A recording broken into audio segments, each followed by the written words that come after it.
नमस्कार, आप देख रहे हैं ईटी नाउ स्वदेश और आपके साथ मैं हूं अनुया यादव। हमारे इस खास शो में हम आपके लिए लेकर आएंगे एमएसएमई और स्टार्टअप की दुनिया से हर वो खबर जो आपके लिए जानना बेहद जरूरी है।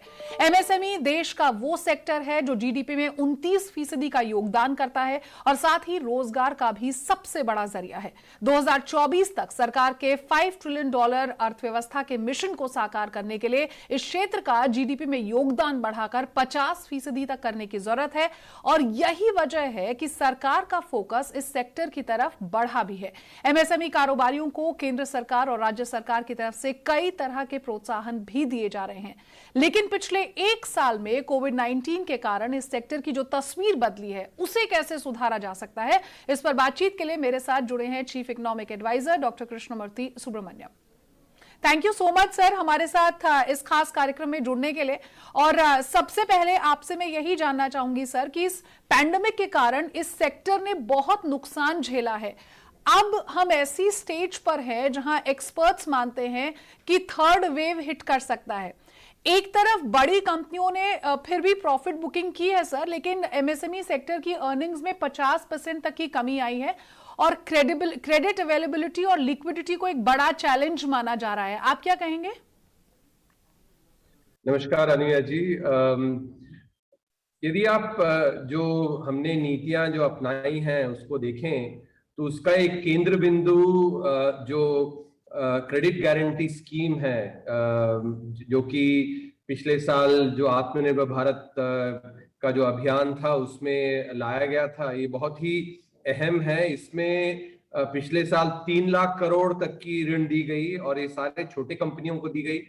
और चूंकि ये स्कीम का जो आउटकम है अच्छा आ रहा था, इसीलिए काफी रिक्वेस्ट आए हमारे पास उसको और बढ़ाने के लिए, जिसके कारण इसको अभी कुछ हफ्ते पहले जब वित्त मंत्री साहिबा ने जब अनाउंसमेंट किया तो उसमें 4.5 लाख करोड़ तक इसको बढ़ाया गया है। तो 3 लाख करोड़ ऋण दी गई है इसके तहत और अभी 4.5 लाख करोड़ और 1.5 लाख करोड़ का प्रावधान किया गया है। तो इससे तो साफ दिखता है कि ऋण जो है और लिक्विडिटी जो कि एक अहम मुद्दा होता है छोटी कंपनियों के लिए, तो उस पर हमने बहुत ध्यान दिया है, उसके लिए कदम भी लिए हैं। इसके अलावा जो और नीतियां हैं, यदि आप देखें हमारी जो छोटी कंपनियां, इसमें एक जो मतलब महामारी के अलावा भी जो एक प्रॉब्लम रहती है वो कि हमारे कंपनियां जो है उतनी साइज में ग्रो नहीं करती है, मतलब उनकी साइज में वृद्धि नहीं होती है। ये हमने 2018-19 का जो आर्थिक सर्वेक्षण है उसमें ये दर्शाया था कि यदि आप अमेरिका में कोई छोटी कंपनियां लें, जब 5 साल की उम्र की होती हैं तो वो जितना नौकरी वो बनाती हैं और जब 30 साल की बनती हैं तो करीब 7 गुना ज्यादा नौकरी बनाती हैं और लोगों को नौकरी देती 7 गुना। यही जो अनुपात यदि आप देखें भारत में सिर्फ 1.4, यानी कि जहां पे वहां करीब 600% वृद्धि होती है, यहाँ पे सिर्फ 40% वृद्धि होती है। तो ये एक नीति का एक आयाम है जिसको हमने सुधारने की बहुत कोशिश की है। इसलिए जो एमएसएमई डेफिनेशंस जो हैं इसको चेंज की गई हैं। इसके अलावा जो प्रोडक्शन लिंक्ड इंसेंटिव्स है, क्योंकि जो निर्यात में एमएसएमई का बहुत बड़ा योगदान रहता है, तो उनको प्रोत्साहन देने के लिए जो पीएलआई स्कीम है वो लाया गया है।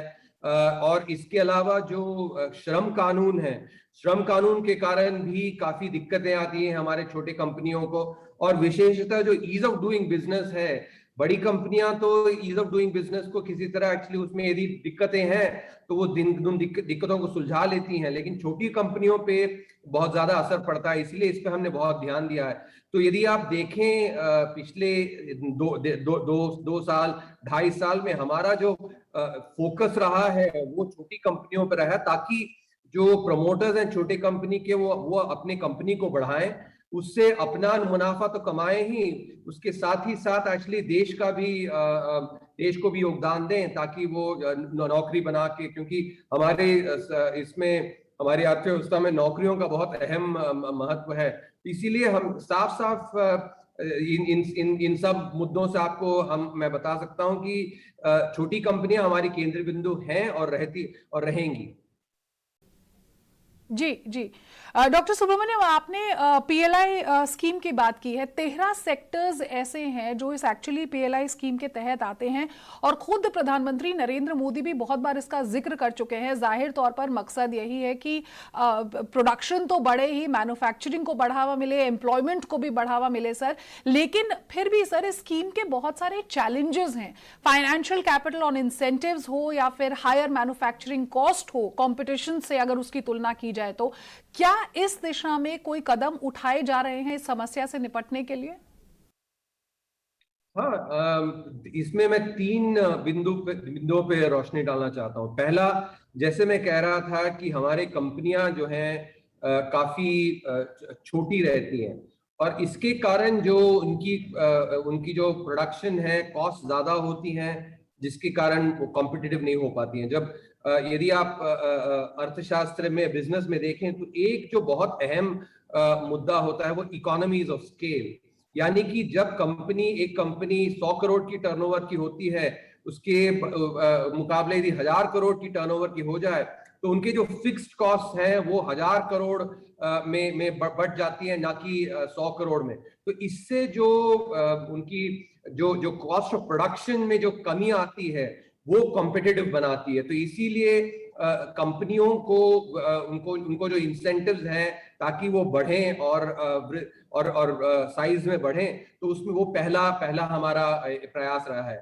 इसके अलावा यदि देखें तो जैसे मैं पहले भी कह रहा था, श्रम कानून जो है वो क्योंकि कई बार एक्चुअली छोटी कंपनियां जो उसके कारण जो रिस्ट्रिक्शंस होती हैं उसमें जो जॉब क्रिएशन है वो उतना कर नहीं पाती है, तो इसलिए श्रम कानून में हमने बदलाव लाया है।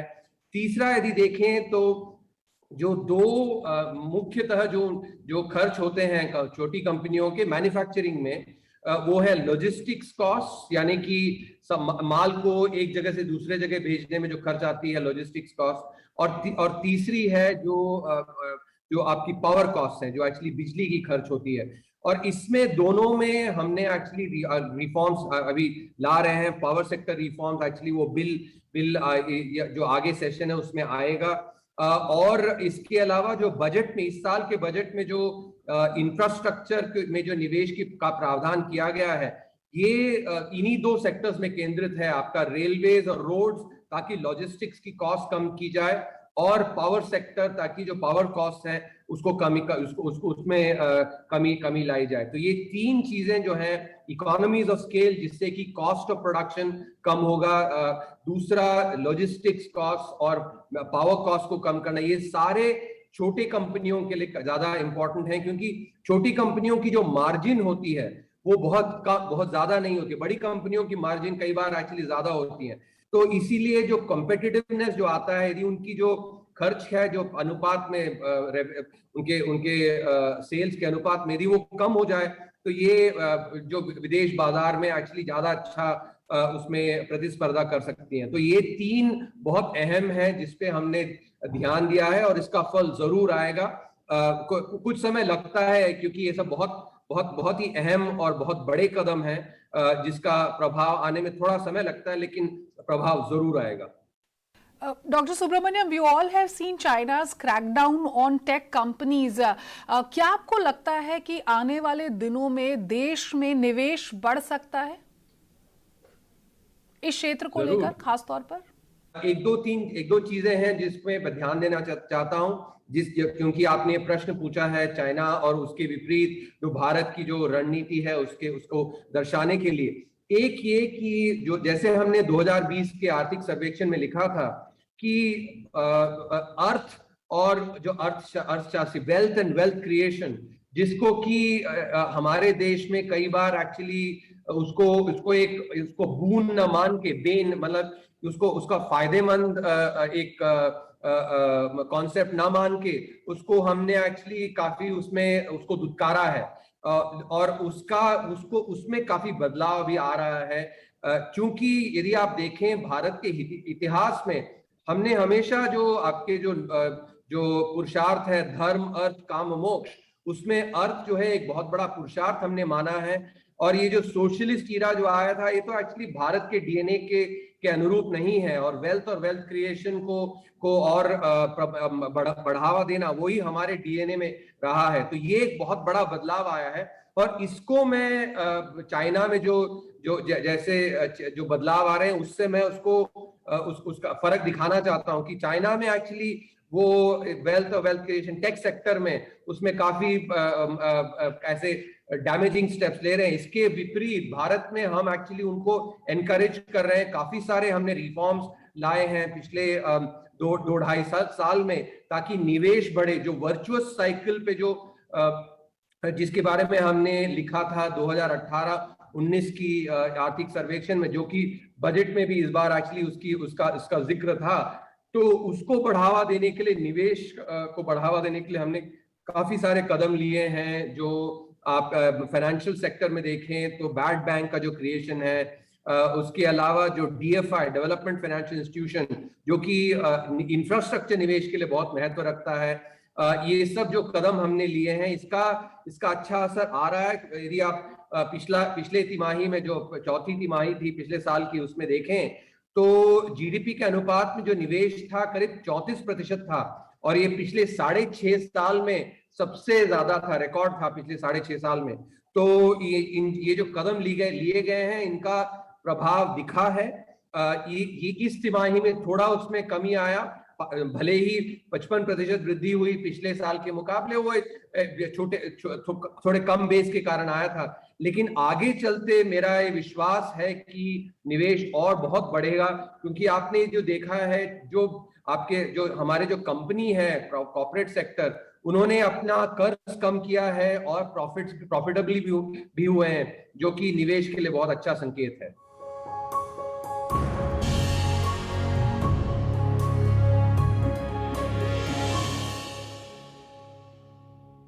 सर एक और अहम चीज ये कि पिछले 1-1.5 साल में हमने देखा है, पैंडेमिक ने एक चीज तो साफ कर दी है कि अगर आगे बढ़ना है तो digital is the way forward. और अगर प्लानिंग और इनोवेशन के साथ सर बेहतर क्रेडिट फैसिलिटीज मिले तो एमएसएमई का जो ये सेक्टर है वो भारत में तरक्की का जाहिर तौर पर एक बड़ा योगदान कर सकता है। सर आंकड़ों की अगर माने तो 5.1 करोड़ स्मॉल एंटरप्राइजेस में से सिर्फ 50 लाख ऐसे हैं जो फिलहाल बैंक क्रेडिट फैसिलिटीज का लाभ उठा पा रहे हैं। सर आपके मुताबिक इस नंबर को आखिर कैसे बढ़ाया जा सकता है, कैसे ज्यादा से ज्यादा लोग इसका फायदा उठा सकते हैं? ये बहुत अच्छा सवाल पूछा है आपने। इसके बारे में हमने जो 2019-20 का जो आर्थिक सर्वेक्षण था, जिसमें कि हमने, क्योंकि वो 50 साल नेशनलाइजेशन के बाद 2019 में 50 साल हुए, तो हमने एक चैप्टर लिखा था golden jubilee of bank nationalisation, जिसमें कि हमने ये दर्शाया था कि पिछले 50 साल में जो हमारे जो छोटे कंपनियां हैं, उनको जो ऋण है उसमें बहुत ज्यादा फर्क नहीं आया है। और इसीलिए ये बहुत अहम मुद्दा है। उसमें हमने बहुत अहम कदम भी उसमें रेकमेंड किया था, जो पब्लिक सेक्टर बैंकिंग नेटवर्क, जो कि डिजिटल एनालिटिक्स और उसका इस्तेमाल करके ऋण दे पाए। तो इसमें अभी जो अकाउंट एग्रीगेटर फ्रेमवर्क जो है, जिसपे कि काम हो रहा है, रिजर्व बैंक भी काम कर रही है डीएफएस के साथ, डिपार्टमेंट ऑफ फाइनेंशियल सर्विसेज के साथ। तो ये जो अकाउंट एग्रीगेटर जो फ्रेमवर्क है, ये इन सारे डेटा जो है उसको साथ में लाकर, क्योंकि जब ऋण देना होता है तो सबसे पहले जो बैंक को एक निर्णय करना होता है कि ये कंपनी जो है जो ऋण ले रही है उसको वापस देगी, उसमें वापस देने की काबिलियत है, और दूसरी नीयत है। काबिलियत और नीयत दोनों बहुत ही अहम होते हैं जब ऋण देना होता है। तो इसका डेटा के जरिए, एनालिसिस के जरिए काबिलियत, वापस देने की काबिलियत और वापस देने की नीयत, दोनों का अच्छा एनालिसिस किया जा सकता है। इसमें अकाउंट एग्रीगेटर फ्रेमवर्क जो है बहुत ही अहम है। और इससे मेरा मानना है कि अभी तक यदि आप देखें तो ज्यादातर जो ऋण है वो कोलैटरल बेस्ड हुआ है, यानी कि यदि आपके पास कुछ एसेट्स हैं, उन एसेट्स को आप गिरवी रखिए और उसके आधार पे आप ऋण लीजिए। लेकिन हमारी जो अर्थव्यवस्था है ये सर्विस ओरिएंटेड है, करीब करीब 60% हमारी सर्विसेज से आती हैं, इसलिए कैश फ्लो बेस्ड लेंडिंग जो है वो बहुत अहम है। और ये अकाउंट एग्रीगेटर फ्रेमवर्क एक्चुअली इसमें वो पोटेंशियल है कि वो कैश फ्लो बेस्ड लेंडिंग को और बढ़ावा दे सके। तो ये जो कदम लिए गए हैं इससे मेरा मानना है कि आगे चलकर जो हमारे छोटी कंपनियां हैं उनको जो ऋण की जो अपॉर्चुनिटीज हैं वो जरूर बढ़ेंगी। जी डॉक्टर सुब्रमण्यम, पिछले दिनों जीडीपी में सुधार देखने को मिला। लग रहा है कि अब सब कुछ शायद पटरी पर वापस लौट आएगा, लेकिन सर ऐसे में एक अहम सवाल ये भी है कि रिसर्च एंड डेवलपमेंट पर खासतौर पर हम जीडीपी का 1% से भी कम की स्पेंडिंग हम लोग करते हैं। आपको लगता है कि अब वो समय आ गया है कि अब इसे बढ़ाने की जरूरत है, क्योंकि 1.5 साल में जो स्थिति हम सब ने देखी, जिससे हम धीरे धीरे सब उभर भी रहे हैं, अब रिसर्च एंड डेवलपमेंट को खास तवज्जो देने की जरूरत है? ये बहुत ही उम्दा सवाल आपने पूछा है, क्योंकि ये मेरे बहुत दिल के करीब है। मैं खुद रिसर्चर हूँ, इसीलिए ये सवाल जो पूछा है इसमें बहुत आनंद आ रहा है मुझे। यदि आप ध्यान दें तो इस साल का जो आर्थिक सर्वेक्षण है उसमें हमने एक अध्याय लिखा था, एक चैप्टर लिखा था जो कि सिर्फ रिसर्च एंड डेवलपमेंट पे था, और उसमें हमने बतलाया था कि भारत अभी टॉप 50 कंट्रीज में आ गया है रिसर्च में, लेकिन अभी और बहुत बहुत दूर जाना है, बहुत डिस्टेंस हमें तय करना है इसमें। इसके लिए सबसे अहम जो हमने दिखलाया था कि यदि आप जो विकसित देश हैं उनकी तुलना करें, भारत की उनसे तुलना करें, तो जो हमारी जो निजी क्षेत्र है, निजी क्षेत्र जो है शोध में, रिसर्च और डेवलपमेंट में उतना पैसा नहीं डालता। इसके विपरीत जो आपका सरकार है, तो यदि हम आंकड़े देखें तो करीब करीब 2/3 जो प्रपोर्शन में 2/3, 1 रुपये में से करीब करीब 60-65 पैसे सरकार डालती है भारत में। इसके मुकाबले यदि आप विकसित देश देखें तो सरकार सिर्फ 1/3 डालती है और निजी क्षेत्र 2/3 डालता है। तो ये जो है एक बहुत अहम मुद्दा है, और इसमें ये कहना चाहता हूं कि आगे चलकर जो कोरोना हुआ उसके बाद उससे साफ दिख रहा है कि कंपनियां यदि उनको कॉम्पिटिटिव रहना है, यदि प्रतिस्पर्धा करने की उनकी क्षमता बरकरार रखनी है, तो उन्हें इनोवेट करना ही है। ये ऐसा है जैसे हम ट्रेडमिल पे दौड़ते हैं, तो यदि हम दौड़े नहीं तो जहां पे हैं वहां नहीं रह सकते। तो इसी तरह यदि कंपनियों को प्रतिस्पर्धा करने की जो उनकी काबिलियत है उसको बरकरार रखनी है, तो कंपनियों को इन शोध करना ही पड़ेगा।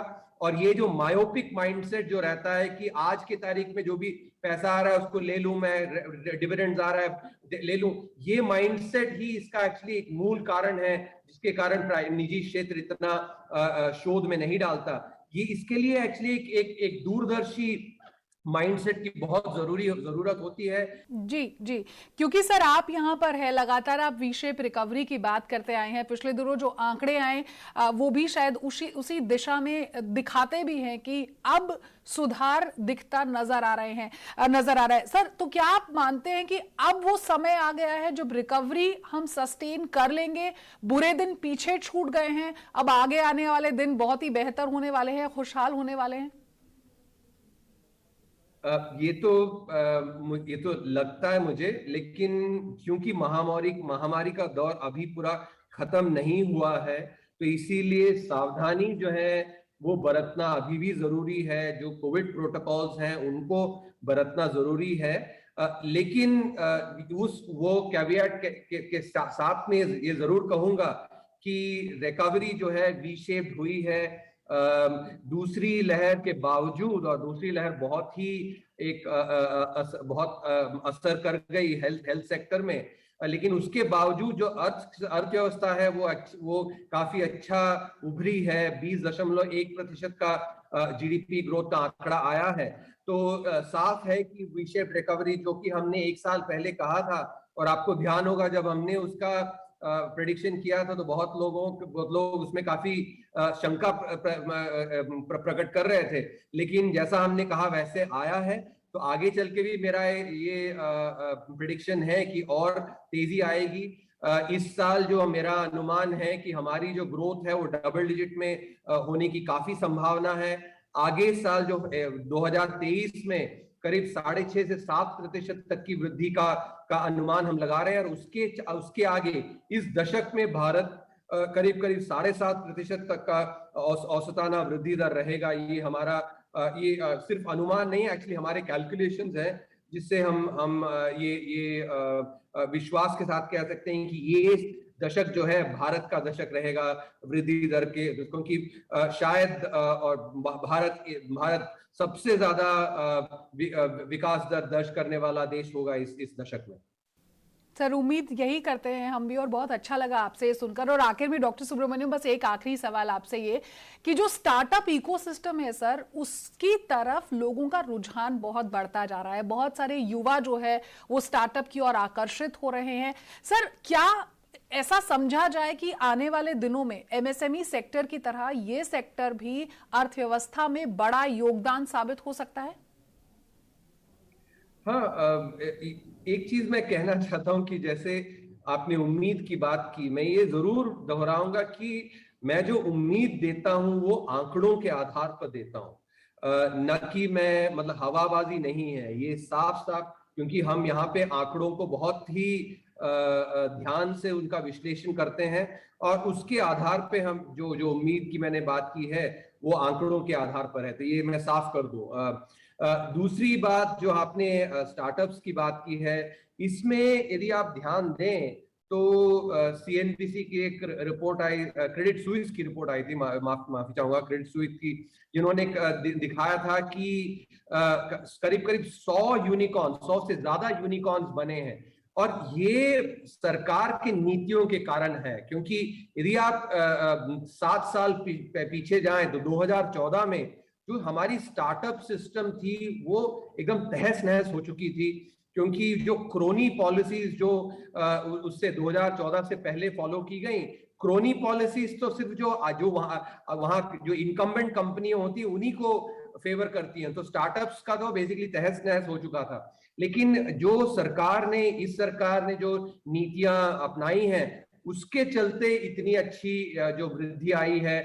जैसे आज एक रिपोर्ट आया है कि अगस्त के महीने में जो जितने आईपीओज हुए हैं ये पिछले 17 साल में रिकॉर्ड है, 17 साल में।